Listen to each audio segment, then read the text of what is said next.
everybody. I hope your new year is off to a great start. Today I want to share a tip that's going to save you time and money both.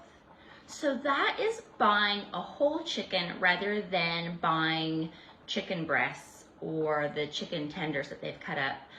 Those can be upwards of $3 a pound, while buying a whole chicken is closer to $1. So this whole chicken was 4.5 pounds and it was $5, so just over $1. So what do we do with a whole chicken? You can boil it, which is perfect for soup, or you can roast it. I chose to roast it because I'm going to use my chicken in soup and wraps or a sandwich. I'm going to use it throughout the week. So that's how we're saving the time, is cooking once and eating multiple times.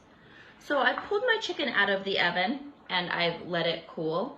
I seasoned it with some garlic, some dried parsley, just some herbs, and there we go. So it's about 20 minutes per pound that you want to roast it at 350, but the ultimate goal is to have that meat thermometer at 180. You don't want to risk eating raw chicken and getting sick. So that's a big food safety issue, is cooking that chicken through. So now that I've got my chicken cooked and cooled and I've got clean hands, I'm just going to start separating all this meat from the bone and getting it in a separate bowl, and we'll see how much I can get with this chicken I've got.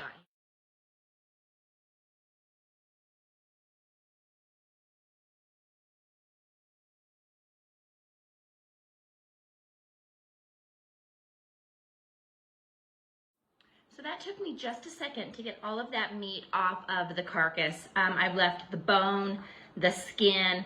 We want to be sure that we don't give this to our pets or that our pets don't get into it, so we'll discard that. But look at this bowl. Got that much shredded chicken. This is a big bowl. I'm guessing that's going to be close to 5 cups. I'm going to use 2 cups of this for the soup I've got boiling behind me. So I took chicken broth, carrots, onions, celery, seasoned that up really nicely, threw my noodles in. All I need to do is add my cooked chicken. I'll seal this up in a container and put it in my fridge, and then I can do chicken sandwiches, chicken wraps, maybe a barbecue chicken or chicken with avocado is one of our family's favorites. So cook once, eat multiple times throughout the week, and save money. So I hope everybody has a great day, and don't be intimidated to buy a whole chicken. Give it a try next time you're at the store.